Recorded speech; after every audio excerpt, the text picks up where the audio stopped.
Bab 1141, pertarungan antara pria dan wanita. Sander Ye menggelengkan kepalanya dan tersenyum. Dia tidak memilih untuk langsung melahap jantung hukum tertinggi, melainkan meninggalkan pagoda kecil. Dia juga perlu mendapatkan hati dewa asing itu. Sander Ye melihat sekeliling, terbang dengan pedangnya, dan menghilang. Sekitar 1 jam kemudian, Sander Ye tiba di suatu tempat aneh. Suhu di area ini sangat rendah. Begitu dia melangkah ke area ini, dia merasa seperti memasuki gudang es.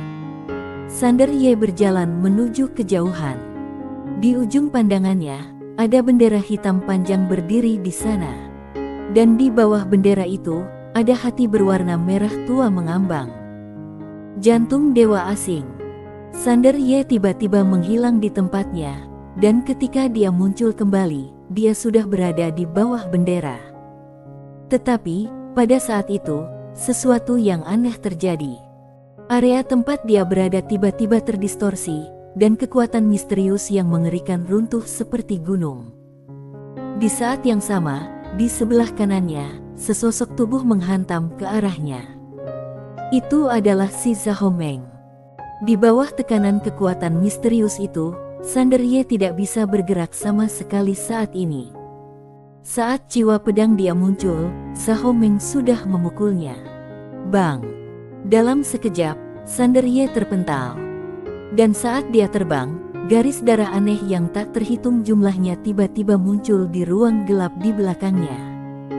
Garis darah itu langsung menutup, menjebaknya seperti sangkar. Dengan pemikiran di benak Sander Ye, pedang tatanan terbang keluar. Tertawal. Saat seberkas cahaya pedang melesat ke udara, jaring di depannya terkoyak, tetapi pada saat ini, pilar api tiba-tiba terhempas dari atas kepalanya. Bang!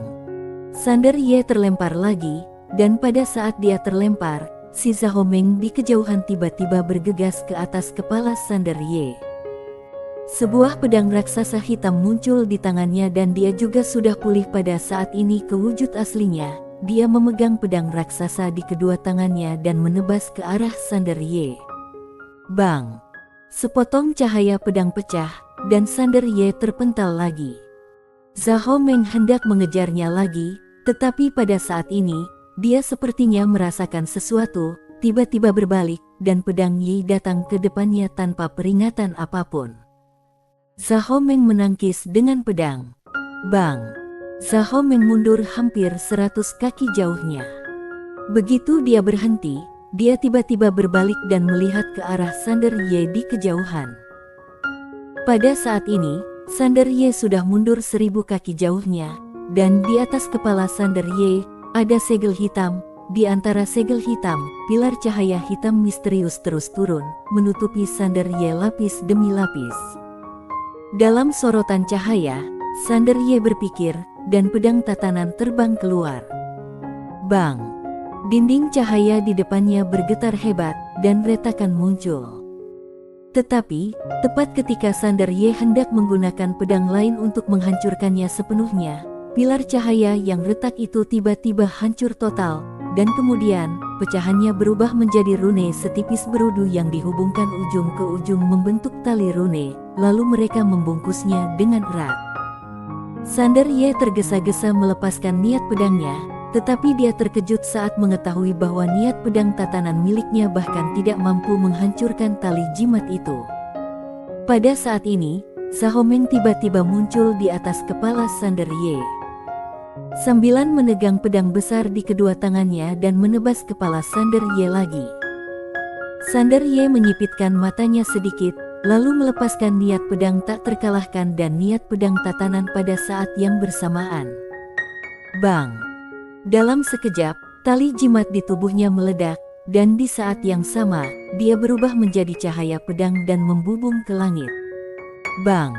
Saat ledakan terdengar, Zhao Meng langsung terlempar. Dan saat Sander Ye hendak mengejar kemenangan, tiba-tiba, dia seperti merasakan sesuatu dan tiba-tiba berbalik. Begitu dia berbalik, sebuah jarum panjang yang menyala sudah ada di depannya. Sander Ye mengayunkan pedangnya menebas. Bang! Sander Ye mundur hampir 1000 kaki jauhnya, dan segera setelah dia berhenti, jarum api panjang itu menghilang, dan pada saat yang sama, sekelilingnya berubah menjadi lautan api. Sander Ye melihat sekeliling dan masih tidak melihat orang yang merapalkan mantranya. Tiba-tiba lautan api di sekelilingnya mendidih, dalam sekejap menyerbu dan hendak menenggelamkannya. Pemikiran di benak Sander Ye, 2 jenis jiwa pedang keluar dari tubuhnya. Kedua jenis jiwa pedang tersebut menahan semua bara api. Tetapi pada saat ini, di luar api, sebuah sinar kuno perlahan menyala. Bara api biru samar menyala. Tepat ketika Sander Ye sedang bingung, tiba-tiba, sinar kuno itu bergetar sedikit. Dalam sekejap, api biru samar tiba-tiba meledak dan datang kepadanya dalam sekejap mata.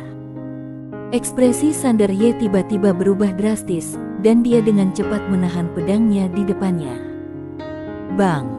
Dalam sekejap, Sander Ye terlempar ribuan kaki jauhnya. Begitu dia berhenti, dadanya terbelah dan darah berceceran. Sander Ye terkejut karena sebagian dari kekuatan api biru benar-benar menembus pedangnya. Kalau kekuatannya lebih kuat, pukulan tadi sudah cukup untuk memotongnya menjadi beberapa bagian. Mati sanal.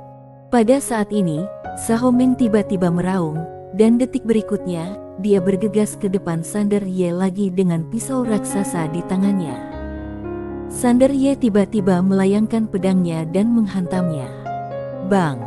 Sepotong cahaya pedang meledak, dan Sahomeng langsung terlempar. Sahomeng, yang terlempar, merasa bingung, apakah dia begitu lemah. Setelah menukul Sahomeng, Sander Ye tiba-tiba berubah menjadi cahaya pedang dan melonjak ke langit. Pada saat yang sama, dia mengarahkan jarinya, dan pedang tatanan di tangannya tiba-tiba terbang keluar dan menyapu dengan sangat cepat. Tetapi, dia masih tidak menemukan orang dalam kegelapan. Wajah Sander Ye menjadi gelap. Pada saat ini, sinar kuno di kejauhan tiba-tiba bergetar sedikit, dan detik berikutnya, cahaya biru samar lainnya meluas darinya seperti pedang dengan kecepatan tinggi. Saat melihatnya, itu sudah di depan matanya. Mata Sander Ye sedikit menyipit, kali ini dia tidak membela diri, tapi langsung menebas dengan pedangnya. Dengan berkah 2 jenis jiwa pedang, kekuatan pedangnya bisa dikatakan mencapai tingkat yang sangat mengerikan. Tetapi, ketika pedang itu menyentuh api biru samar, ekspresi wajahnya tiba-tiba berubah drastis, karena kekuatan lain langsung mengenai dia melalui pedangnya. Bang! Sander Ye langsung terpental. Kali ini, dia terbang ribuan kaki jauhnya. Tangan kanan Sander Ye bergetar sedikit, langsung menghancurkan tubuhnya saat berikutnya. Dengan pemikiran di benaknya, jiwa pedang tatanan dan kekuatan pedang tak tertandingi dengan cepat mengembun, dan tubuh jiwa pedang baru muncul. Sander Ye perlahan mengangkat kepalanya dan melihat ke arah sinar kuno di kejauhan, ekspresinya serius, ada sesuatu pada lampu ini. Pada saat ini, Sahomeng di kejauhan tiba-tiba mengangkat pedang besarnya dan menyerbu ke arah Sander Ye. Sander Ye mengerutkan kening, dan dia mengangkat tangannya dan menebas dengan pedangnya. Bang! Pedang ini langsung mendorong Sahomeng mundur ribuan kaki. Setelah berhenti, wajah Sahomeng penuh kebingungan. Dia merasa sulit untuk percaya bahwa dia begitu lemah. Sander Ye mengabaikan Sahomeng, sebaliknya, dia perlahan-lahan menutup matanya, dan dalam sekejap, indera spiritualnya langsung meliputi area seluas ratusan ribu kaki di lapangan. Dia ingin menemukan orang dalam kegelapan. Namun, setelah mencari dengan indera spiritualnya, dia tetap tidak menemukan pihak lawannya. Sander Ye mengerutkan kening. Saat ini, sinar kuno di kejauhan tiba-tiba bergetar hebat. Sander Ye segera menghilang. Ketawa. Seberkas cahaya pedang melesat lurus ke arah lampu kuno itu, namun saat cahaya pedang itu hendak mendekati lampu kuno itu, tiba-tiba lampu kuno itu mengeluarkan kobaran api biru tua yang mengerikan. Bang!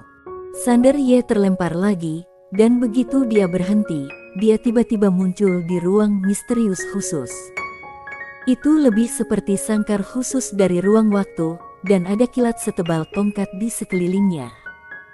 Pada saat ini, sinar kuno muncul di hadapannya lagi, dan di dalam sinar kuno, bara api menyala terang. Mata Sander Ye perlahan tertutup.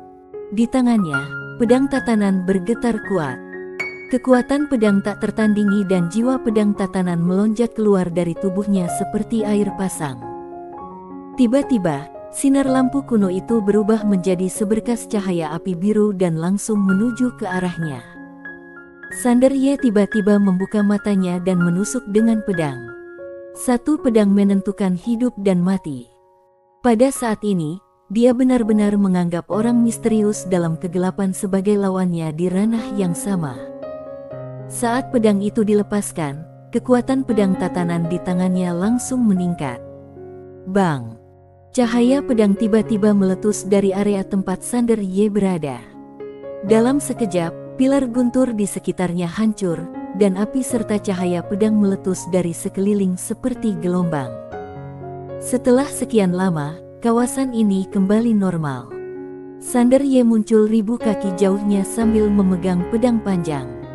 Dua jenis jiwa pedang berputar di sekelilingnya. Dan di ujung pandangannya, berdiri seorang wanita berjubah biru. Susi Zuo. Di tangan kiri Susi Zuo, dia memegang sinar kuno. Susi Zuo menatap Sander Ye dengan mata tenang. Pada saat ini, Zhao Meng tiba-tiba muncul di belakang Sander Ye, memegang pedang raksasa di kedua tangannya dan menatap Sander Ye. Sander Ye memandang Susi Zuo dan berkata sambil tersenyum, "Dari Akademi Ilahi." Susi Zuo mengangguk, Sander Ye melirik sinar di tangan Susi Zuo, "Artefak macam apa ini?" Susi Zuo berkata, "Api selatan yang menempati urutan kedua di antara 10 artefak teratas." Saat dia mengatakan itu, dia melirik ke arah Sander Ye, "Kenapa kamu tidak menggunakan pedang ajaibmu?" Sander Ye secara alami tahu bahwa dia sedang berbicara tentang pedang King Xuan, dan segera berkata sambil tersenyum, "Pedang itu akan membuat ketagihan kalau kamu menggunakannya terlalu banyak. Untuk pedang King Xuan, dia akan tetap menggunakannya dengan hati-hati, karena biarpun di tempat ini, pedang ini masih terlalu kuat. Kalau dia menggunakannya terlalu banyak, dia akan menjadi ketergantungan yang tidak kondusif untuk pengembangan pedang tatanan miliknya.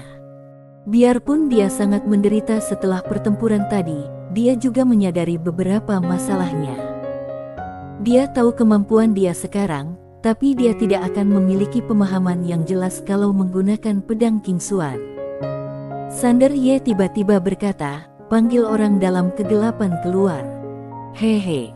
Pada saat ini, 100 kaki jauhnya di sebelah kanan, sekelompok orang misterius berbaju hitam tiba-tiba muncul. Ada lebih dari selusin orang, semuanya mengenakan jubah dan topeng hitam. Ketika sekelompok pria berbaju hitam muncul, Susi Zuo dan si Zhao Meng menunjukkan sedikit ketakutan di mata mereka. Wajah Sander Ye juga menjadi gelap. Kelompok orang ini benar-benar memberinya perasaan yang sangat berbahaya. Tak jauh dari situ, mata pria berbaju hitam itu tiba-tiba tertuju pada Sander Ye. Sander Ye tiba-tiba berkata, "Lupakan, aku menyerah." Setelah mengatakan itu, dia membuka telapak tangannya, dan jantung hukum tertinggi terbang tepat di depan Zhao Meng. Bersambung.